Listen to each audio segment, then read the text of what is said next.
Hello everybody, my name is NCOSO7, and a few months ago I talked about the first game in the Splatoon series. Personally, I thought the game was pretty decent for being the first of its kind, though there were definitely improvements that could be made into a sequel, and, well, today's the day I finally talk about that. Being released in 2017, this would be the Splatoon game I've put the most amount of hours into, at least 600 hours. That's right, Splatoon 2. I'm pretty sure you all don't really need a huge introduction on this game, but before we really get into the game itself, let's touch on a little of the history of how this game came to be.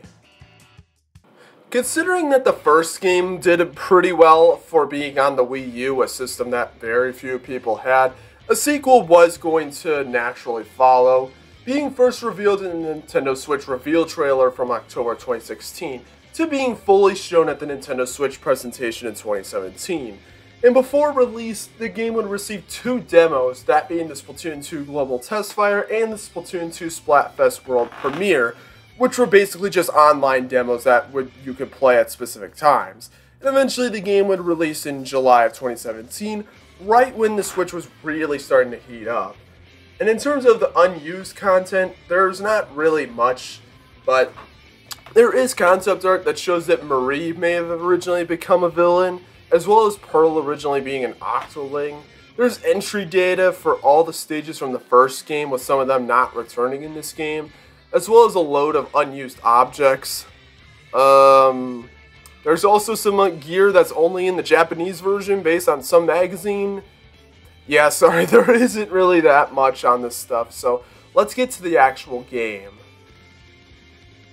Now, as for how the game looks, the game, Splatoon 2, basically just looks like its predecessor. There's really not much I can say that I haven't said in the Splatoon 1 video, because, let's be honest, all the Splatoon games look exactly the same, but that's not a bad thing by any means, because it looks really good. The style is still there and really good, the art for this game is really, really solid, and you definitely do get a lot more variety in the environments in this game. And the performance of the game is still really good too, as since it is on the Switch, it runs at a smooth 60 FPS, both docked and in handheld mode, so there really isn't too much to worry about visually. Really, that's all I can say on that, so let's get to the actual game part. Now, the gameplay is pretty much the same thing as before. You're shooting ink as a human while swimming as a squid for whatever goal you're trying to accomplish. You have your sub-weapons, and you have your specials that you can use. It's pretty much all the same sort of stuff, but which isn't really surprising, but it does still control really well, even with all the controller configurations. And while yes, now you have to press a button to open a map, so that way you can jump to other players' positions, it's not really that bad compared to the first game, and you can get used to it pretty easily. Now, as for the new stuff, there are some new weapon types such as the Brellas, which basically function like shotguns and also give you a small little shield for a small period of time.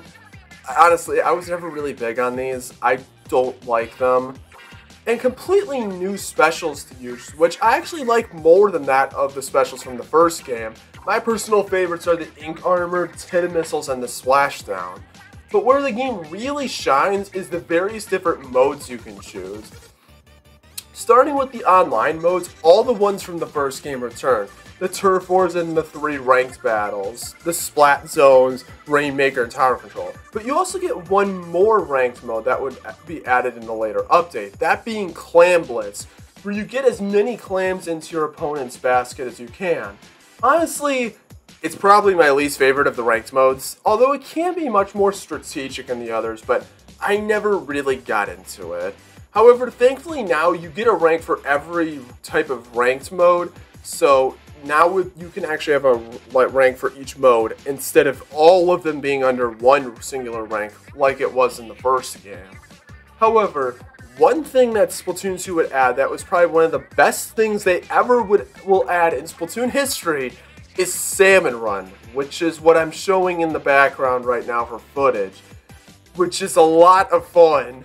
In this mode, you collect golden eggs to clear all 3 waves while fighting off the salmonids, and This mode can get really hectic, but it's a lot of fun with some really good maps to boot.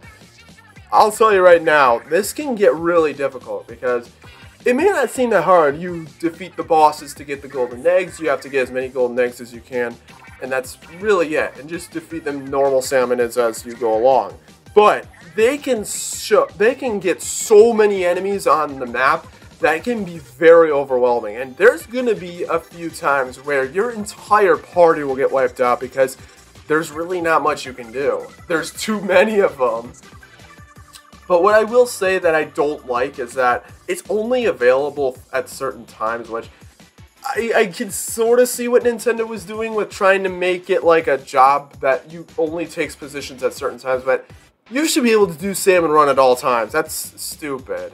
And honestly, one thing that I don't like about all of these modes is that none of them can be played offline with CPUs, which I feel is much more of an issue with this game because with the first game, it was on the Wii U, and the Wii U was completely a home console, so most likely you were connected to the internet.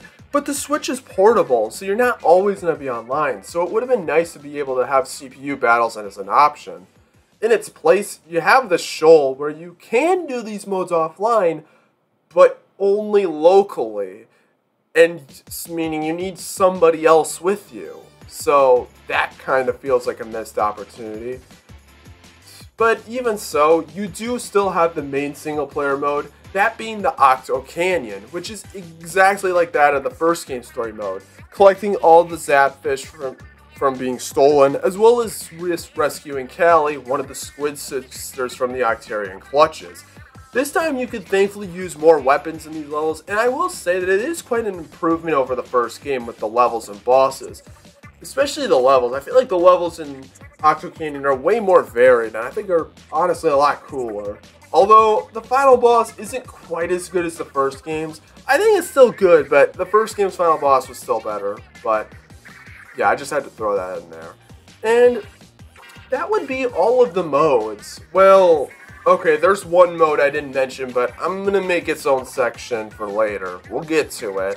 Overall, the gameplay is as strong as ever. There's a decent amount of modes to play, both online and offline. Okay, not really offline, but you know what I mean.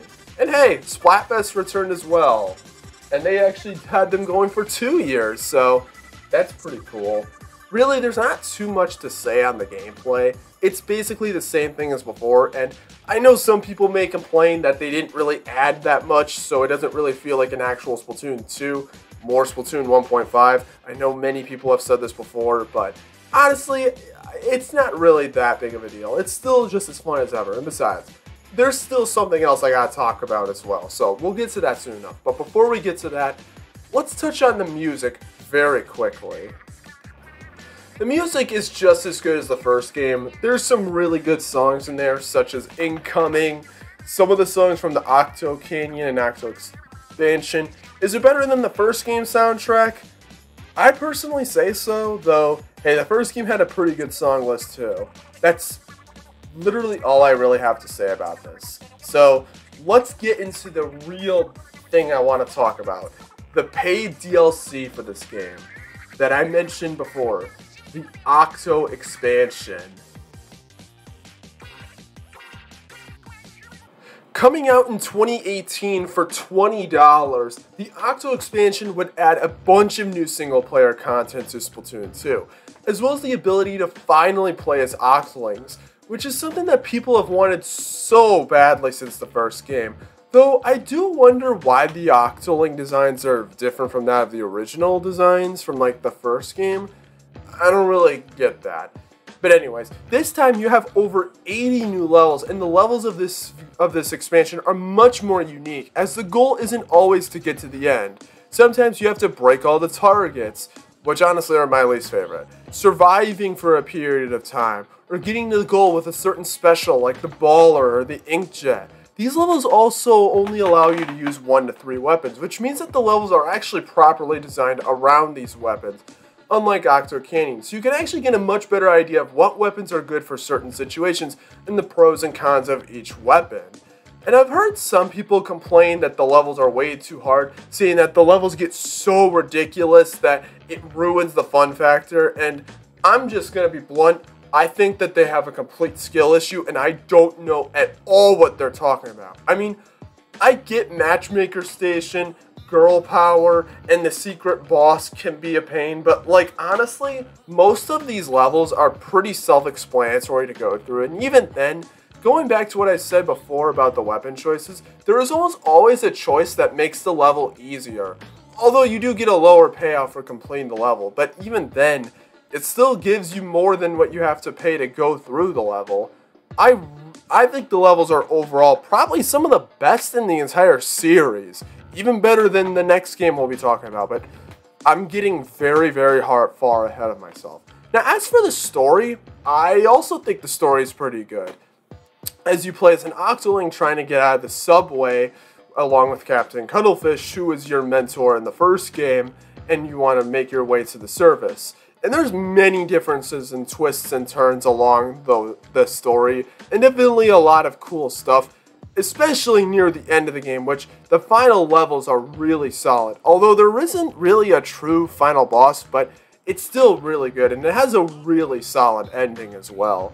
Honestly, Octo Expansion is easily worth your time and your money, as it doesn't take too long to finish, and once you beat the expansion, you get to use the Octolings in the main multiplayer modes. So, I mean, I think that's pretty solid.